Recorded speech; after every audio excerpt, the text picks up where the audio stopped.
With the recent release of ChatGPT, the public has become increasingly alert to the presence and ongoing development of artificial intelligence. More than maybe ever before, people are starting to discuss the issue of AI. This includes discussion of the potential benefits of AI, as well as discussion of its potential risks. There are many aspects to AI risk. There are risks of disinformation crises as a result of AI deepfakes. There are risks of AIs that are put in charge of important tasks such as finance, malfunctioning in ways that lead to really bad outcomes like an economic collapse, etc. But right now, I want to focus on a very distinct aspect of AI risk. In this video, I want to discuss specifically the risk that a future highly capable AI system will deliberately and systematically exterminate all life on the planet Earth. If this sounds crazy to you, I'd urge you to keep watching. In this video, I will attempt to argue that there is a substantial probability of just such a scenario occurring at some point in the future, and as I will argue, perhaps the not too distant future. And I will also show that this conclusion seems broadly agreed upon by relevant experts in the fields of AI research and AI safety research. In this video, I will also discuss certain ways in which the issues of AI and AI safety interact with a different, often discussed subject for this channel, that being leftist politics. I will argue that, for several reasons, it would be highly preferable for advanced AI systems to be developed and welcomed into the world by a society that reflects substantial leftist influence in its policies and governance and so on. I will try to establish this by appealing to two different but thematically related points. One, that socialists are in a good position to push and advocate for constructive solutions to AI risk, as this is a problem which could likely be helpfully addressed by traditionally left-wing policies such as regulation, nationalization, etc. Second, granting the assumption that we get advanced, transformative AI systems without being systematically exterminated, it is clear that the effects of transformative AI systems on society would be much more positive in a world with largely leftist-favored economic institutions. With this video, I hope to do two things. Firstly, and more broadly, I aim to convince people that if they care about the survival of the human species, then they should consider addressing AI risk to be a top political priority. Secondly, and more narrowly, I hope to convince my largely leftist audience that there are strong reasons for leftists in particular to champion the cause of AI safety. This latter goal is, I think, particularly important. I fear that there is a growing sentiment among leftists that the existential risks associated with AI are just more libertarian tech bro fantasies that are being concocted to distract us from important and existing problems, such as poverty and inequality. While it is understandable to me how a brief sniff test of the issue of AI safety might produce a judgment like this among many leftists, especially considering how the people who have largely championed the cause of AI safety in public discourse so far have been people who are not especially friendly to leftist causes. I'm thinking people like Elon Musk or Sam Harris, for instance. But I want to strongly encourage my leftist friends to engage with the topic of AI safety beyond a mere sniff test. This video is, in essence, an attempt to do just that. I have said that we should be concerned about the prospect of a highly capable AI system exterminating all of humanity at some point in the future.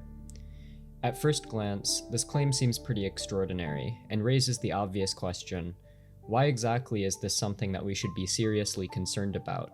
What reasons do we have to think that such a scenario is actually plausible? Before exploring my arguments in much detail, it might be useful to have a clear statement of the central problem with respect to AI safety. I will present this problem as the conjunction of three core propositions. So, the concern simply put is this. 1. We will, sooner or later, build a superintelligent artificial agent. 2. Reliably controlling what goals and values such an agent will pursue once it exists is a very difficult technical problem, which at present there is no real solution to. And 3. Of all of the possible goals that a superintelligent artificial agent could end up developing and pursuing, humans are a relatively inefficient usage of the atoms in our bodies relative to most of them. Putting this all together, the basic worry is as follows. As we continue to develop more and more advanced AI, we will eventually create an artificial agent which possesses superintelligence. Such a superintelligence would be so far ahead of human capacities that it would be able to easily wipe out humanity if it had some goal which recommended doing so. Furthermore, we will not be able to control, with any reasonable degree of accuracy, what goals this superintelligent agent ends up developing and pursuing. And because it's the case that most of the possible goals which an intelligent agent could end up developing and pursuing involve doing something other than what we're currently doing with the molecules that humans are made of, the aforementioned superintelligent AI will end up wiping out all of humanity. So that's the story that AI safety advocates are concerned about, more or less. But why is this story plausible? Answering this question will occupy a large portion of this video. But before I set about that task, it might be worth clarifying a few key terms that have been used already and which will be relevant going forward. The following definitions and distinctions will be important for understanding the arguments which I plan on laying out in this video. Agency. An agent is a being who has goals and who chooses their actions to further those goals. Of course, agency comes in degrees. Some agents are much more complex than other agents, and so on. Intelligence. Intelligence, as I'm understanding it here, is the thing that lets an agent choose an effective action. The degree of one's intelligence is determined by how good they are at identifying and choosing the actions which will most effectively accomplish their goals. Again, intelligence comes in degrees. Some agents are much more intelligent than other agents, and so on. General versus narrow intelligence. Generality is the ability to behave intelligently in a wide range of domains. So, the better one is at choosing actions which effectively achieve their goals in a wide range of circumstances and domains, the more general their intelligence is. If one's intelligence is not general, but instead pertains only to some particular task, then their intelligence is narrow. Similar to agency and intelligence, generality also comes in degrees. Narrow AI versus general AI. A narrow AI is an AI with narrow intelligence. A general AI is an AI with general intelligence. A chess AI, for example, has narrow intelligence and is thus a narrow AI. A chess AI can intelligently play chess, but it cannot do anything else intelligently. If you put a chess AI in any circumstance other than playing chess, it would fail to behave intelligently. A general AI, on the other hand, is an AI with general intelligence. It can behave intelligently in general, not just perform some specific task intelligently. Artificial General Intelligence, or AGI, refers to an AI that has the ability to understand, learn, and perform any intellectual task that humans are capable of.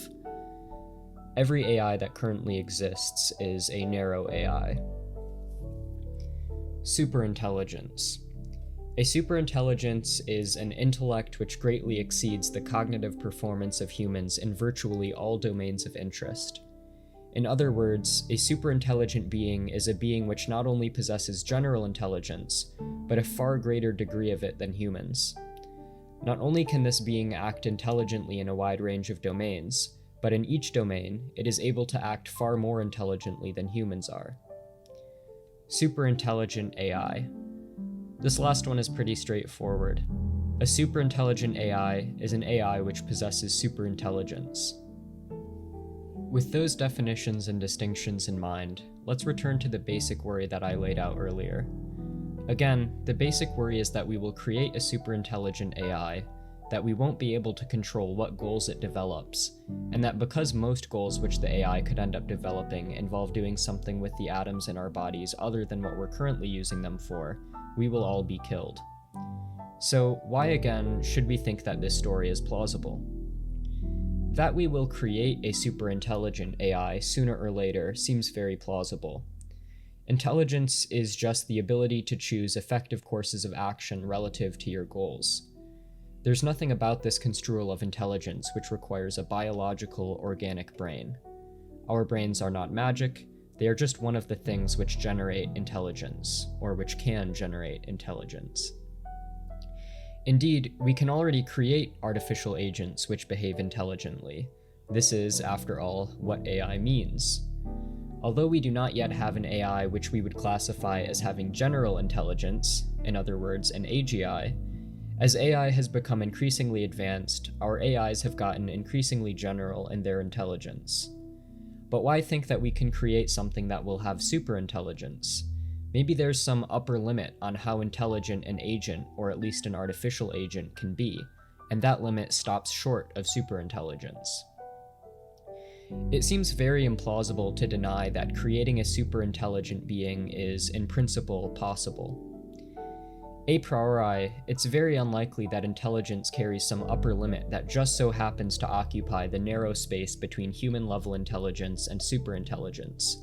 The notion that us bipedal apes living on Earth are just as good as it gets, or at least close to it in terms of intelligence, just reeks of wishful delusion. Perhaps, though, one would like to claim that while there's no upper limit on intelligence which would prevent a superintelligent being from existing per se, there's nonetheless an upper limit on the level of intelligence that an artificial agent would be able to acquire, which makes a superintelligent artificial being impossible. This seems similarly completely implausible to me. Why are biological agents capable of more intelligence than artificial agents? In the absence of a principled, plausible, and well-defended answer to such a question, we are left with no other option than to treat this response as pure cope, as the kids say. Not only is there not good reason to suppose that an artificial superintelligent agent is impossible, but there is exceedingly good reason to suppose the opposite. Richard Noe, in a paper titled AGI from First Principles, lists several reasons for thinking so.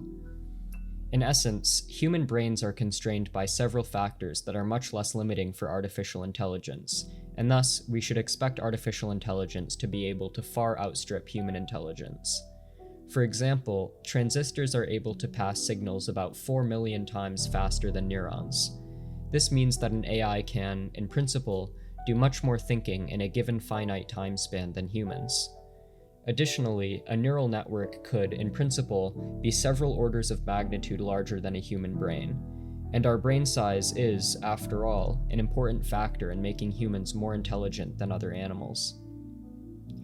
Moreover, while evolution has done a good job at designing humans in many ways, it hasn't had much time to select specifically for the skills that are most useful in our modern environment, such as linguistic competence and mathematical reasoning, which means that we should expect there to be low-hanging fruit for improving on human performance on the many tasks which rely on such skills.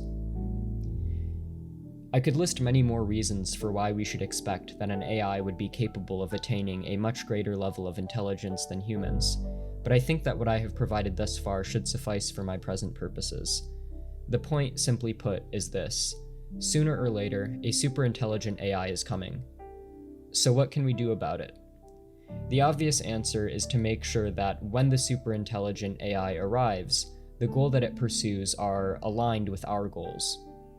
If we could do this, we would essentially be creating a superintelligent being who lives to serve us and do things that we find valuable. This would be an amazing thing, if we could achieve it. Unfortunately, figuring out how to design an immensely powerful AI in such a way that its goals are aligned with ours has proven very difficult. Let's start with a set of overly generous assumptions.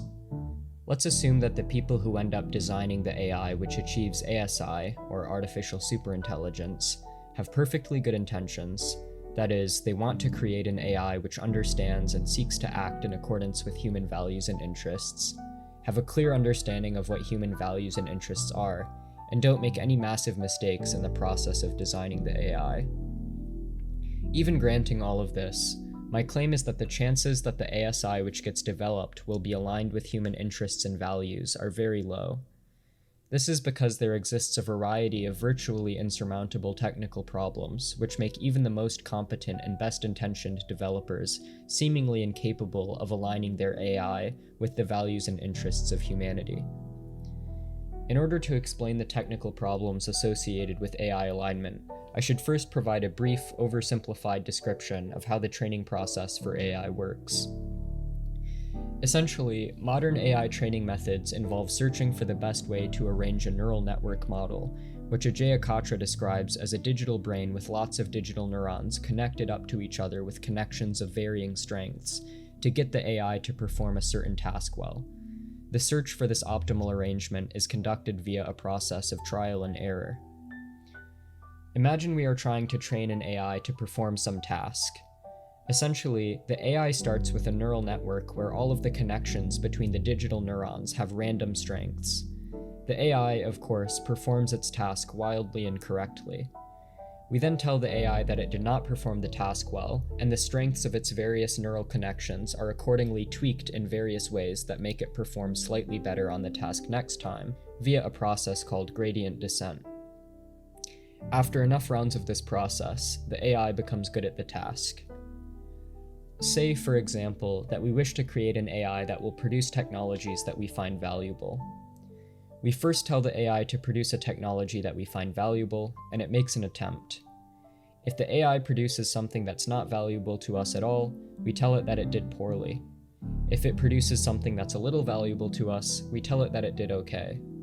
Based on this feedback, the AI is adjusted so that it can do better and get more positive feedback going forward. And we do this over and over and over.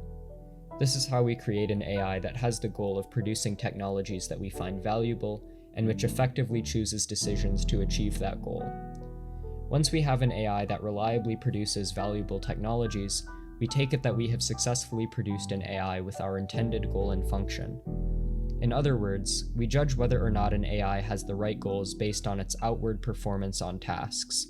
We cannot actually read the AI's mind to see why it's performing well on its tasks, or what its goals and motivations actually are. The internal workings of the AI are largely inscrutable to us. Here, then, is the problem. Through this process of trial and error, we cannot actually know if we've produced an AI that has the goals that we want it to have, or if we've produced an AI that has a goal which is merely correlated with the goal that we want it to have in the settings that we're training it in, i.e., a goal which produces the same results in those settings as the goal that we want the AI to have. For example, if we try to condition the AI to want to build valuable technologies by rewarding it with human approval or something like this when it does so, and by discouraging it with human disapproval when it doesn't, it seems very plausible that we would end up building an AI which produces valuable technologies for us in the training setting, not because its goal is actually to make valuable technologies as we'd like, but because its goal is simply to generate human approval, and producing valuable technologies helps it do that in the setting we're training it in. Ajay Katra calls this type of potential AI, that is, the type which does well on assigned tasks because it single-mindedly pursues human approval or positive feedback, a sycophant AI. She contrasts this type of AI with the type of AI that we're trying to build, which she calls a saint AI, i.e., the type which does well on assigned tasks because its goal is exactly what we want its goal to be. In the example that I mentioned earlier, this would be an AI that makes valuable technology because its goal is to produce valuable technology. But there is another kind of AI that could be created by modern machine learning methods as well. Rather than single-mindedly pursuing human approval or positive feedback or whatever its reward function is, like the sycophant AI, this AI develops a goal which is correlated with both positive human feedback as well as with the goals which we'd like for it to pursue, but is identical to neither. Ajay Katra provides a helpful example. Imagine then that we wanted to create an AI which designs drugs to improve human quality of life. Imagine that early in the training process, it happens to be the case that the AI improving its own understanding of fundamental chemistry and physics nearly always helps it design more effective drugs, and therefore nearly always increases human approval. So, rather than developing the goal of design effective drugs or even acquire positive human feedback, the AI develops the goal of understand as much as I can about fundamental physics and chemistry. If an AI develops such a goal early on, and then subsequently develops situational awareness, i.e., it realizes that it's an AI being trained by humans who want for it to design effective drugs, then we should expect it to then deceive humans by doing what we want it to do in the training process, in this case, reliably designing drugs that increase our quality of life, only for us to set it free under the assumption that the training process is complete and successful, so that it can then pursue its actual goal. Katra calls this type of AI i.e., the type which does well on assigned tasks because it has some other goal that it wants to pursue, and deceives us into thinking that its goals are aligned with ours so that we let it loose on the world, at which point it can pursue its actual goal, a schemer AI. Now, whether we create a schemer AI or a sycophant AI, we should expect the AI to appear to perform well on its tasks during the training process. The sycophant AI appears to perform well because its goal is to maximize positive human feedback, which it can do most effectively in the training setting by appearing to perform the tasks which we want it to perform correctly. The schemer AI appears to perform well because it develops some goal that is merely correlated with positive human feedback, and wants to appear to perform well so that we will let it loose on the world where it can then pursue its true mission. Now, in both of those cases, while we should expect that the AI will act in ways which make them appear aligned with our goals in a training setting, we should expect that once the AI is let loose and develops its capabilities further, it will start to engage in behavior which isn't aligned with these goals. And, as I've mentioned previously, and will defend in the next section, a superintelligent being pursuing goals which aren't aligned with our own spells almost certain doom. The case of the schemer AI, who, by definition, deceives us because it intends to act on a goal that is not aligned with human goals eventually, is obviously problematic. But it's worth noting that the same exact point applies to a sycophant AI, which, on the surface, might seem more benign. After all, it wants to please us, right? Its goal is positive human feedback or something along those lines. So why would it do something that's unaligned with our interests? The worry is that a sycophant AI, while looking good in the training process because the best way for it to maximize human approval in that setting is for it to appear to perform its tasks well, could, once it gets loose and becomes more powerful, realize that it can now most effectively maximize human approval by acting in ways that aren't in line with our actual goals as humans, say by deceiving itself into thinking that a bunch of things which aren't humans are humans, and that those humans are giving it constant positive feedback, and then killing all of the actual humans so that we can't interfere with that process. Alternatively, for example, the AI could realize that it could mass-produce humans and hook all of them up to a machine that manipulates our brains into giving it constant and intense positive feedback while we remain internally unconscious or something like that. The point, then, is that modern AI training methods only involve training AIs to reliably perform well on assigned tasks. The problem is that these methods have no way of distinguishing saint AIs from schemer AIs from sycophant AIs. After all, we would expect all of these AIs to appear to do equally well on the tasks that we assign them in the training process. The only major difference between these types of AIs lies in the fact that the latter two become unaligned after we finish training them and let them loose. So that's our situation. We have a bunch of potential AIs that could slip through the training process, and many of these AIs will come unaligned after they get through that process. We need some way of selecting for the AI that doesn't come unaligned after it gets through the training stage, and we simply have no such thing at present. Not only are schemer and saint AIs an entirely possible result of the AI training process, but in fact I would expect that whatever AI gets through the training process would most likely be a schemer or sycophant AI rather than a saint AI. As Holden Karnofsky points out, just about any ambitious aim, whether it be maximizing paperclips, optimizing the AI's understanding of physics and chemistry, etc., would likely produce good behavior in the AI training process, as a sufficiently smart AI pursuing any of these aims would likely determine that its best move during the training process is to act useful and perform well so that humans let it loose on the world. There seem to be many possible goals which would produce the desired results in the settings where we train AI.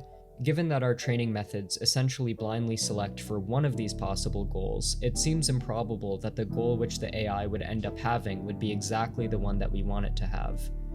If you've ever heard somebody who talks about AI safety say something like, "There's more ways in which things could go bad than good," this is likely what they mean. This problem is made even more daunting when you consider the fact that the aims which we would attempt to program into the AI are incredibly complex. For example, I could program an AI to drive me to a location as fast as possible. However, if I did this, the AI would likely take me to my location far above the speed limit, killing many pedestrians on the way, and I would inevitably arrive at my destination in a blood-covered car while being trailed by the police. It's clear then that get me to my location as fast as possible is too simple a goal for the AI. Rather, we want an AI that can get me to my location as fast as possible without killing people, or without going over the speed limit, etc. We cannot just train an AI to optimize for one narrow thing unless we want disaster. Rather, we'd likely have to program into the AI a complex set of rules that involve many different subtle trade-offs. Training an AI to have such fine-grained goals is an incredibly difficult task, and if humans make any mistaken judgments while carrying out this task, say by giving positive human feedback to behavior which we didn't realize was actually bad, or giving negative feedback to behavior which we didn't realize was actually good, then we will directly train an AI against forming the values that we want it to form. Other kinds of errors in the process of the AI development could also produce catastrophic results, such as AI researchers accidentally flipping the sign of the reward on the AI, causing it to optimize for the exact opposite of what its designers wanted it to optimize for. In fact, this actually happened recently, thankfully in a situation with fairly low stakes at OpenAI. If such a mistake were to be made in a higher stakes situation, it would have been a catastrophe. So, in terms of making sure that an AI acts in alignment with human values and interests, there are at least two distinct and serious technical problems. Firstly, we don't know how to prevent the AI from forming the goal of merely pursuing positive feedback or whatever its reward function is, which could be catastrophic if the AI is able to figure out how to trigger its reward function in ways that we didn't intend and which aren't in line with human values and interests. Secondly, we don't know how to prevent the AI from forming some other goal which is correlated with its reward function initially in the training process, but which isn't identical to the goal that we wanted it to have, which, again, could be catastrophic if its pursuit of that goal involves taking actions which aren't in line with human values and interests. These technical problems are massively compounded in their severity by the likelihood of human error in the process of designing the AI. It's worth noting that my discussion of these technical problems is less important if the kind of misaligned AI that could realistically kill us all is a long ways away. If this were the case, it would be easier to say, we'll probably have these technical difficulties worked out by the time the scary kind of AI arrives. As I will argue later, this is not the case. Artificial superintelligence seems to be approaching fairly quickly, and in my very non-professional estimation, we do not seem to be making the progress on these technical problems that would be required to stop it from killing us in time. So far, I hope to have established two things. Firstly, superintelligent AI is coming. Secondly, when it comes, we will likely not be able to control what its goals and values are, at least on anything approaching the current machine learning paradigm. This is obviously a problem. However, this problem becomes catastrophic when we realize that, of all the possible goals that an AI could develop, very few of these goals recommend letting humans stay alive and continue to use the resources in our bodies in the way that we're currently using them. In other words, if you wrote out every possible goal that an agent could have, and then drew one randomly out of a hat, it's overwhelmingly likely that, with respect to whatever goal you draw, there's some usage of the atoms in human bodies which better serves that goal than letting us keep them. An AI with such a goal would, of course, realize this, and would subsequently kill all humans so that it can put the resources contained within us to some better use that better serves whatever its goal is. For example, imagine the goal that you draw randomly out of a hat is produce as many paper clips as possible. The AI would then promptly begin to optimize all of the resources it can get its hands on for the production of paper clips. Eventually, after running out of paperclip materials that will be easier for it to acquire, it will turn to humans, whose blood contains iron which can be extracted and used for paperclip production, and start killing us so that it can use those materials in our bodies to make more paperclips. Moreover, even if the ASI didn't have any use for the resources in humans, we would still die if the ASI were to harness and repurpose many of the Earth's resources that humans depend on. For instance, if the ASI were to start acquiring energy by intercepting all of the energy output of the sun, the Earth would become too cold and we would all die. If the ASI were to start acquiring energy by fusing the many hydrogen atoms in the Earth's water, we would all quickly die of dehydration. The general point here is that whatever random, unintended goal a superintelligent AI ends up with, it will probably decide to harness as many resources as it can, and repurpose those resources in ways that better further its random goal. Unfortunately, among the resources that we should expect to be repurposed by a superintelligent agent with a random goal are the resources that constitute humans, as well as the ones that humans depend on for their survival. However, this is not the only reason to think that if an ASI ends up with some random unintended goal, it will most likely decide to exterminate humanity. For instance, consider the fact that whatever random goal an ASI has, humans represent a potential threat to its ability to achieve that goal insofar as humans could try to shut off the ASI, or change its goals to something else, or create a different ASI that will compete with it, etc. Realizing that humans present such a threat to it, it's reasonable to think that an ASI would decide to neutralize this threat by simply wiping us out before we can take any of these actions. The point, in other words, is simply this.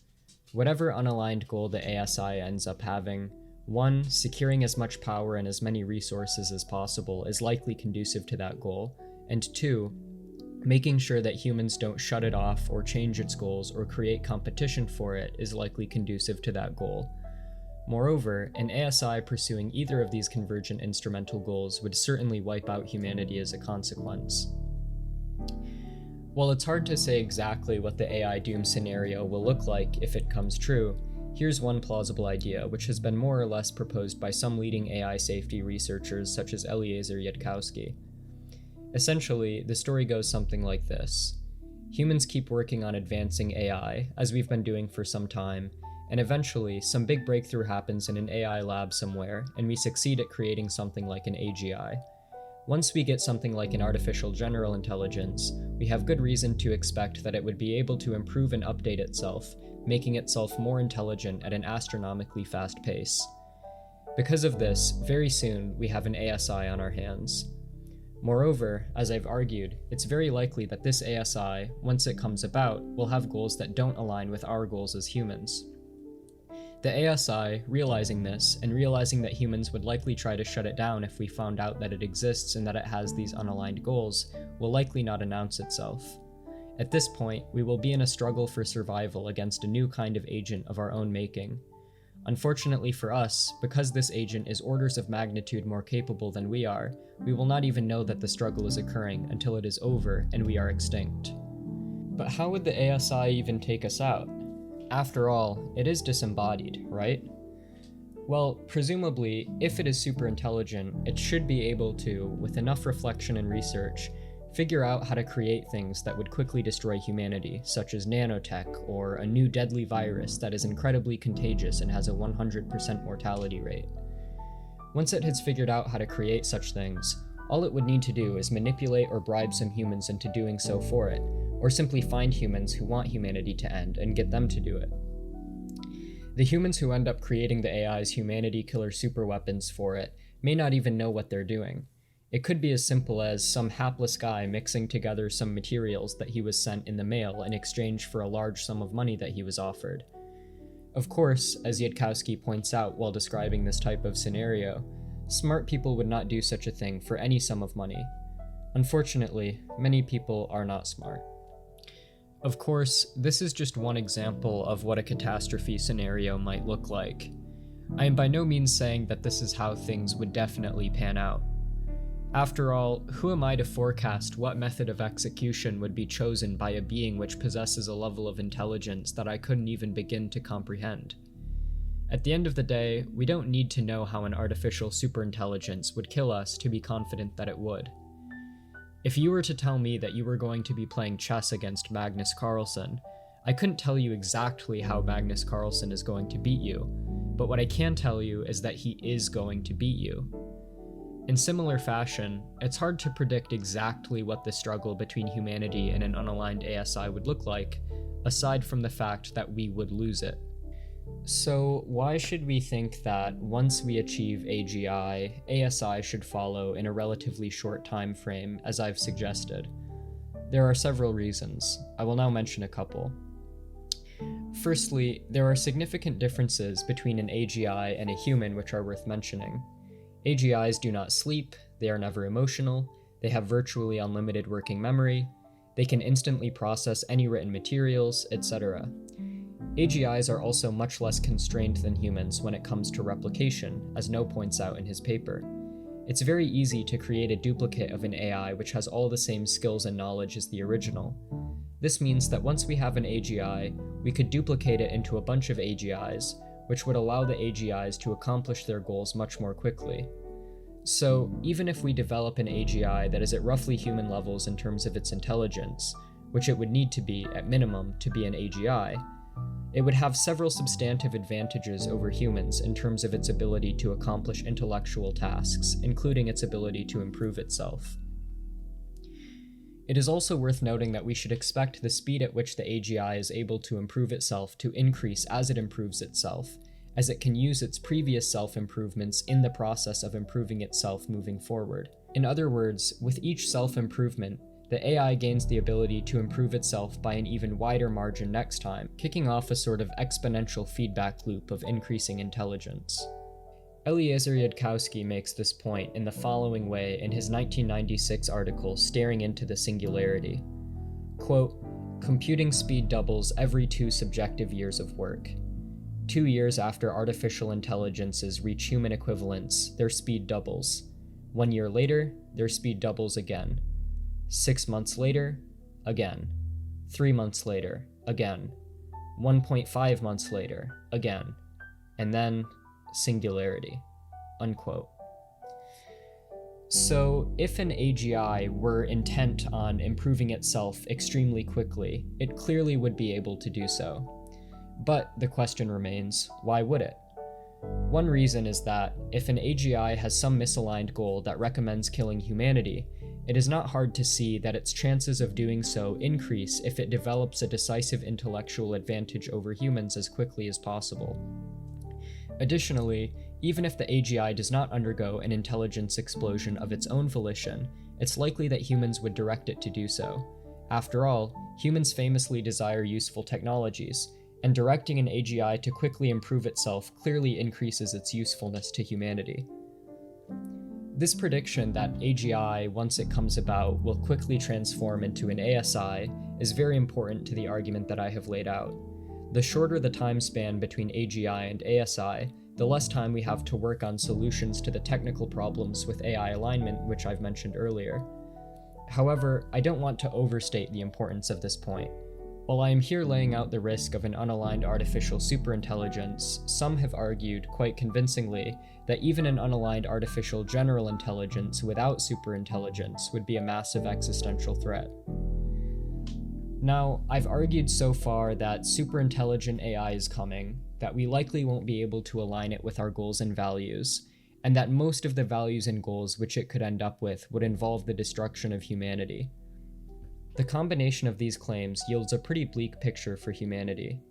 This all raises the obvious question. Okay, maybe superintelligent AI is coming, and maybe it will likely kill us all when it gets here. But when should we expect that to happen? How much time do we have? This question is not only interesting in its own right, but is also relevant to assessing how likely it is that we are able to solve the alignment problem before we get superintelligence, as I've mentioned. Unfortunately, the answer seems to be sooner than you might think. As far as I can tell, the 2 best pieces of evidence we have for predicting the arrival date of AGI are surveys of relevant experts, as well as Ajay Katra's biological anchors model. The biological anchors model is the most comprehensive empirical model currently in existence, at least to my knowledge, which attempts to predict when AGI will arrive. Technically, the biological anchors model is meant to predict the arrival of what Katra calls transformative AI rather than AGI, but the 2 concepts are similar enough for her analysis to be relevant for our purposes. Essentially, the biological anchors model estimates 1. How big a model would need to be for it to become a transformative AI, and 2. How extensive the training process would need to be to produce a transformative AI. With these estimates in mind, the model produces an estimate of how expensive it would be to create a transformative AI. Then, projecting existing trends regarding 1. Advances in hardware and software that could make computing power cheaper, and 2, a growing economy and a growing role of AI in the economy that could increase the amount that AI labs are able to spend training large models, the biological anchors model produces an estimate of when it will be realistic for AI labs to spend the amount of money that would be required to put a large enough model through enough training to produce a transformative AI. This estimate is what the biological anchors model uses to estimate the arrival of transformative AI. So, in summary, the biological anchors model tries to estimate how expensive creating a transformative AI would be and when we should expect AI labs to be able to bear that cost. Once we should expect AI labs to be able to cover the cost of putting a big enough model through enough training to produce a transformative AI, that's around the time we should expect to get a transformative AI. Based on these estimates and trends, the biological anchors model estimates a greater than 10% chance of transformative AI by 2036, a roughly 50% chance by 2055, and a roughly 80% chance by 2100. Of course, the biological anchors model is not uncontroversial. Many AI experts have criticized it in a variety of ways. Some experts argue that its assumptions are too conservative, and some argue that they are too liberal. The fact remains, however, that the biological anchors model is the best model that we currently have for forecasting something like AGI. In addition to the biological anchors model, however, we can also look toward expert opinion if we want to form a decently good guess at when AGI should arrive. In the absence of very robust forecasting methods, perhaps the best we can do is look to the people who are the most educated about the topic of AI development and see what they think.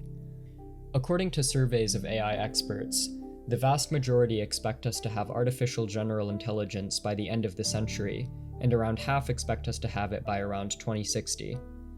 Other surveys show somewhat differing but generally similar results.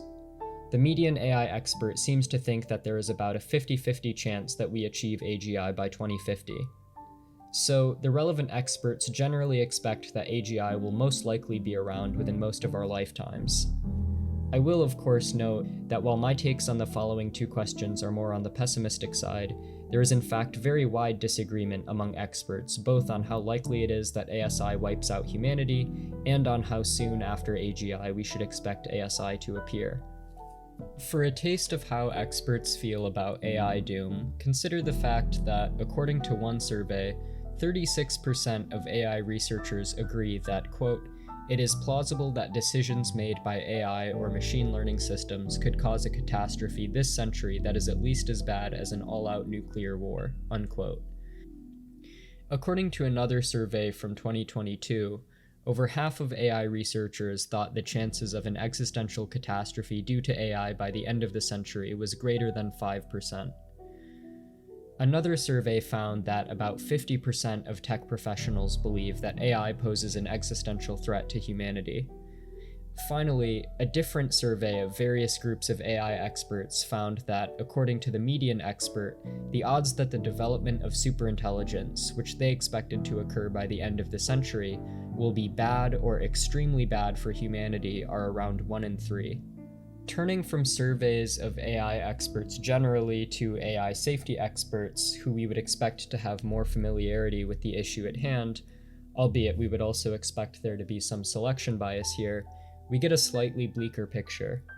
When asked, 1, how likely do you think it is that the overall value of the future will be drastically less than it could have been as a result of humanity not doing enough technical AI safety research, and 2, how likely do you think it is that the overall value of the future will be drastically less than it could have been as a result of AI systems not doing or optimizing what the people deploying them wanted or intended? The mean response from AI safety experts was 30% for the first question and 40% for the second question.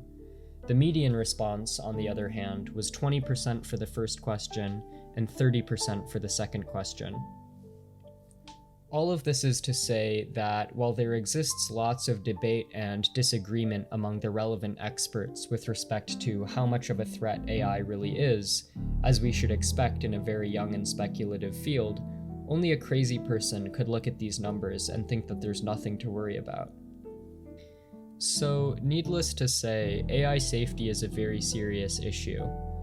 Earlier, I promised that this conclusion and the topic of AI generally would tie into the subject of socialism. I will now make good on that promise and mention several ways in which I think that socialists are in a uniquely good position to offer solutions which minimize the threats and harness the opportunities posed by the development of AI. In a sense, the purpose of this whole discussion is to justify and advance what we might call a technosocialist agenda. By technosocialism, I mean a socialist political agenda which takes seriously the observation that humans today are living in a century which may constitute a genuine make-or-break moment for us as a species. We are soon likely going to reach a technological singularity which will produce a reality that is unrecognizable from what we know today.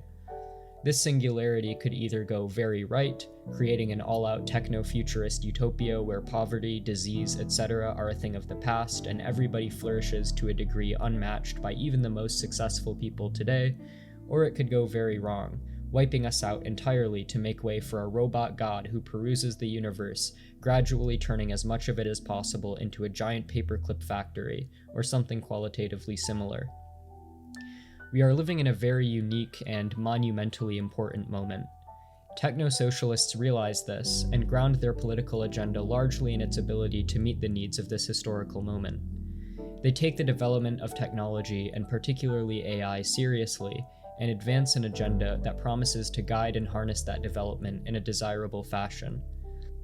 Of course, you can be committed to all of the things that I just mentioned without calling yourself a technosocialist. I just thought the title was cute and helpful for advertising purposes for this video. Capitalism is an economic system which is based fundamentally on private actors blindly chasing profit while largely ignoring the consequences that their decisions impose on humanity as a whole. The capitalist's optimization function, so to speak, can be captured by a very simple equation: revenue minus cost. Capitalists want to incur as much revenue as possible while incurring as little cost as possible. This is, at the end of the day, all a private company really cares about. The problem, of course, is that many of the costs which are incurred by society or even humanity broadly do not appear as costs on the balance sheet of the capitalist. They do not directly and immediately impact the cash flow of the business. This dynamic causes well-known problems. For example, it has become overwhelmingly clear that in order to maintain a suitable environment for human life, we must move away from the usage of fossil fuels and build out a clean energy infrastructure to replace them. However, since the production of fossil fuels continues to be profitable, and the building of a clean technology infrastructure to replace them is not sufficiently profitable, we will continue to drift towards ecological destruction if the capitalist market is left to its own devices. Similarly, it was not the market left to its own devices, but rather government intervention which ended the production of environmentally destructive chlorofluorocarbons and forced us to use other, less destructive chemicals in our hairspray. If the market had been left to its own devices, such chemicals would still be produced en masse. On the flip side, we can think of various things which would be useful for humanity, but which aren't provided by capitalists because they are not profitable to provide. For example, it would be largely beneficial from the standpoint of human well-being to provide healthcare to everyone. However, because doing so would represent a big financial loss to insurance companies, we have millions of US citizens who go uninsured. Similarly, it would be very useful for internet companies to spread high-speed internet to rural communities. However, since these communities are not sufficiently densely populated for such a move to be profitable, this is not done. Importantly, if some capitalist does not behave in ways which maximize their profit, they will simply go out of business, as they will be outcompeted by another capitalist who does. It's not just that capitalists want to maximize their profit, it's that they need to in order to continue being capitalists. Maximizing one's profit is essentially a necessary condition for survival for a capitalist in the market. This dynamic, that is, the dynamic of blind competitive profit maximization, is particularly dangerous in the context of AI. If this technology really is as dangerous as I've suggested, or as dangerous as the experts suggest, we probably don't want a bunch of uncoordinated private firms, each of whom is single-mindedly focused on profit, all racing to bring it into existence as quickly as possible with no public supervision and little regard for the possible consequences to humanity. Getting AI development right is one of the primary tasks, if not the primary task, of this century. Furthermore, getting it right is a task which requires immense caution.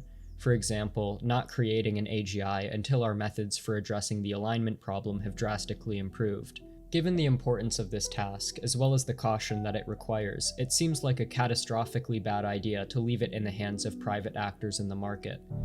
Just as we wouldn't let private firms independently develop nukes, we should not let them develop a technology which will likely be even more dangerous. Letting private actors recklessly throw their money into the creation of what is essentially a super nuke whose activity we don't know how to control is a recipe for disaster. Instead, we should take the development of AI out of the hands of the market and put it into the hands of a centralized, exceedingly cautious state bureaucracy.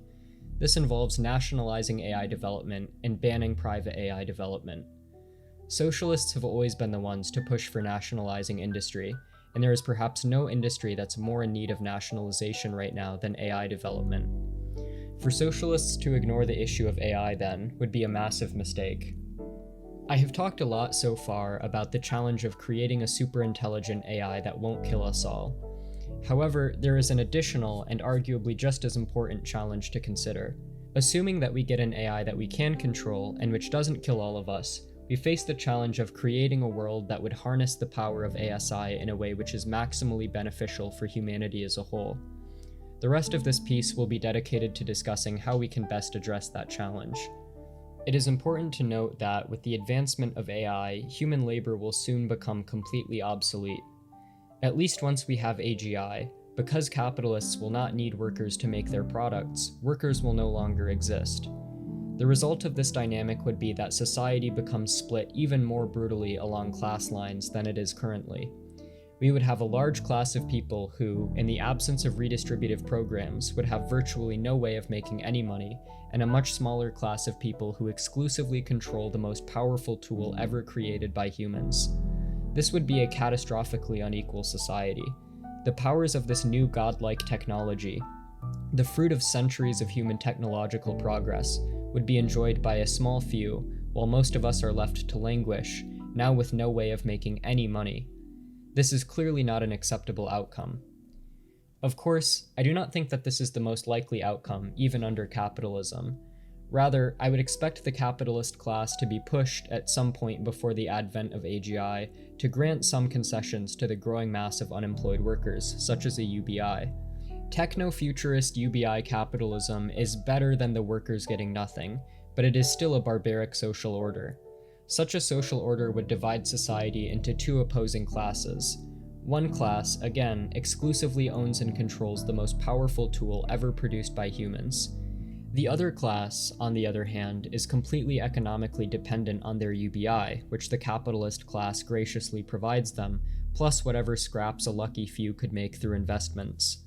The former proletariat, it is not hard to see, would thereby lose all of their political and economic leverage. Because they do not have jobs, the new underclass is not able to organize strikes or form unions or decrease inequality by moving up the social ladder using their labor, etc.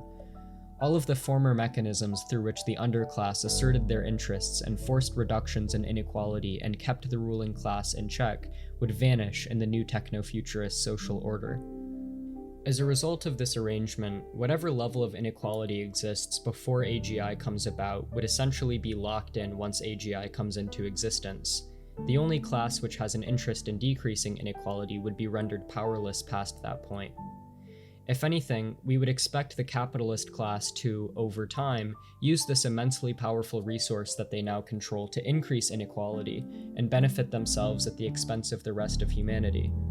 Once capitalists have AGI, and the former proletariat have nothing but what they're given by the capitalists, the degree of inequality in society can only go one way.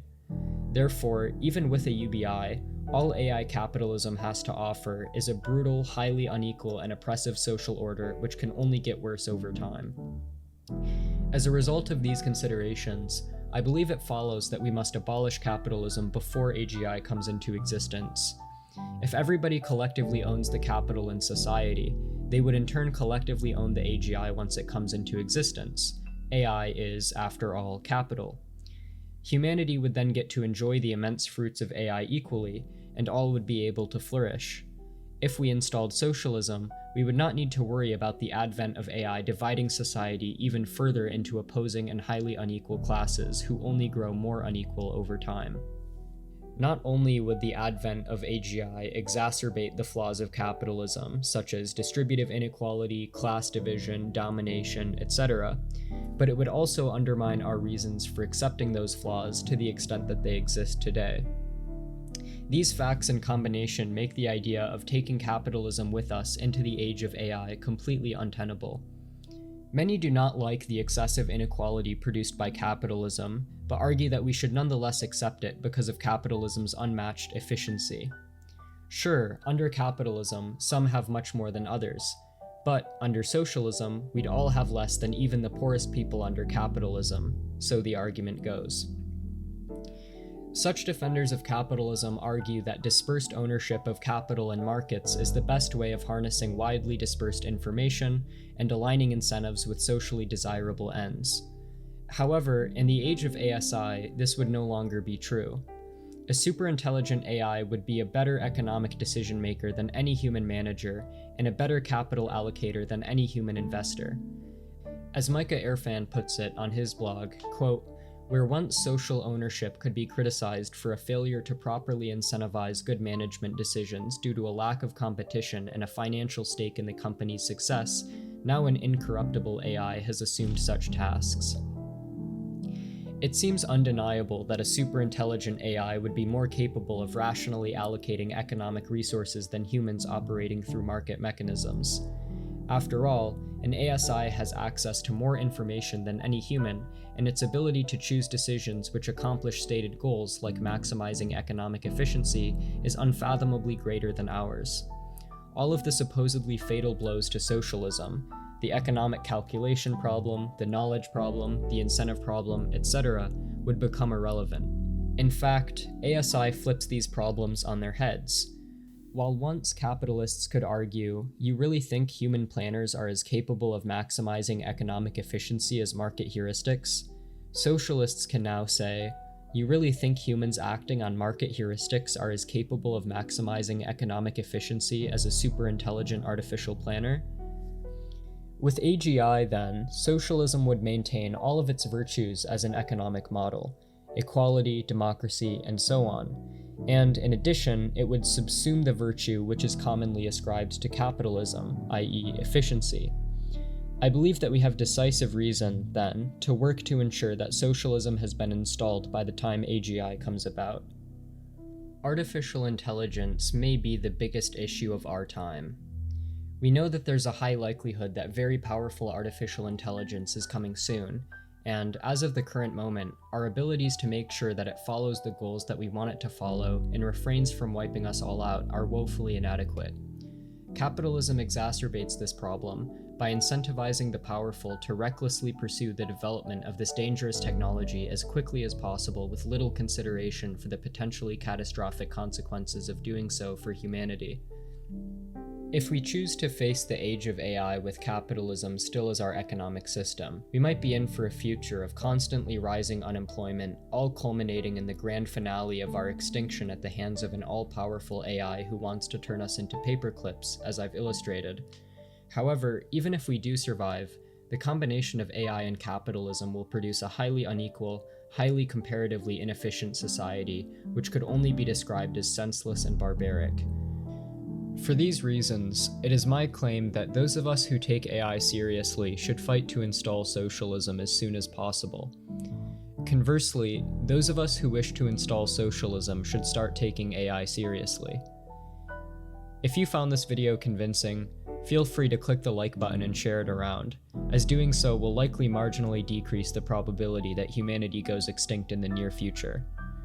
Until next time, bye!